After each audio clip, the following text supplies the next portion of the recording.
About 12 years ago, I came into a space of great expansiveness in my life, and I needed to change my medium. I needed to quit working in those heavy, solid materials like concrete. And I had worked with chicken wire, wire netting before as armatures for my pieces, but I really wanted to use it as a final medium.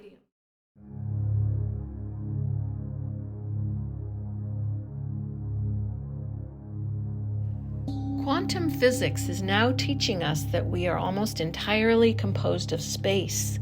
In fact, the tiniest of particles are turning out not to be matter at all, but waves of energy.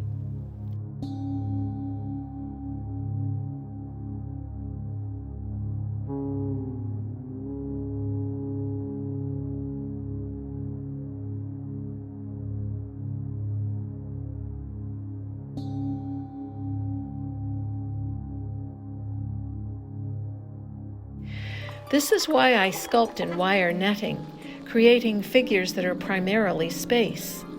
What I've learned in using this material is that light can move through my sculptures, creating richly expressive shadows that further enhance and describe the environment. I enjoy human interaction in my sculptural environments.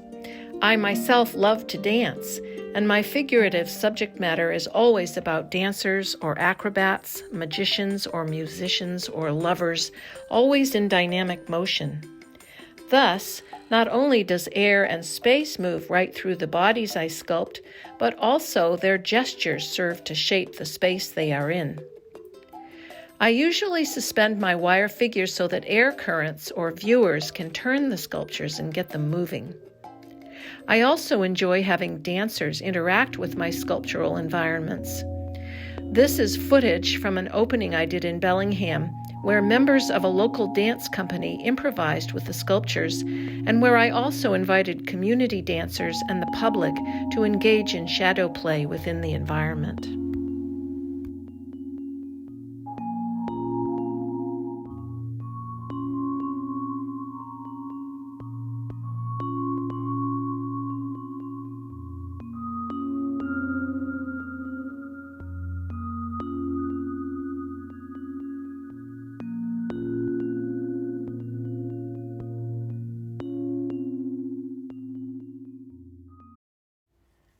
I've always been fascinated by how three-dimensional objects project onto a two-dimensional plane. This sculpture, made of wire netting, projects a two-dimensional shadow that enhances and informs the sculpture. Several years ago, I began to create for the winter solstice season what I call sculpture drawing installation performances. I suspend a sculpture from the ceiling in a public place, in this case the lobby of a film theater in Bellingham. I hang it near a wall and shine a light on it to project the shadow of the figure onto the wall. Where the shadow is projected, I mount a large sheet of drawing paper and draw the shadow. Then I rotate the sculpture slightly and draw the new shadow. I continue drawing the shadows from different angles until I've built up a field of drawn shadow forms. The following video shows my process.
During the autumn season of 2021, I had a solo exhibition at the San Juan Island Museum of Art in Puget Sound in the museum's lovely airy glass atrium. The show was called On Being Alive, a 12-year visual journal of an artist facing love and loss. More complete descriptions and videos of this exhibition can be found on my website, www.francieallen.com, and you may be interested in viewing it, as so many, if not all of us, are facing love and loss. But here I want to show you a little of one of the installations called The Musicians. It's a violinist, a flutist, an oboist, and a bassist.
You know, a wonderful thing about this wire netting is that it has a really light, airy quality.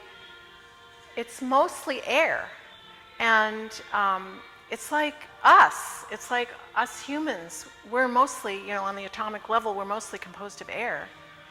And so I love the porousness and the flow in the quality of using this medium for figures. So light can go through and create these beautiful shadows, and sound can go through too. And I guess I got the idea because of Nick being a sound engineer, and when he mixes pieces, he has all the individual lines of music that he has access to, and I realized, wow, I could do this really three-dimensional installation of figures of musicians and have him put the individual parts in the little mini speakers, and then it would be a really spatial, besides being visual and audio, it would be spatial too. So that was really what my inspiration was for asking Nick to do this project.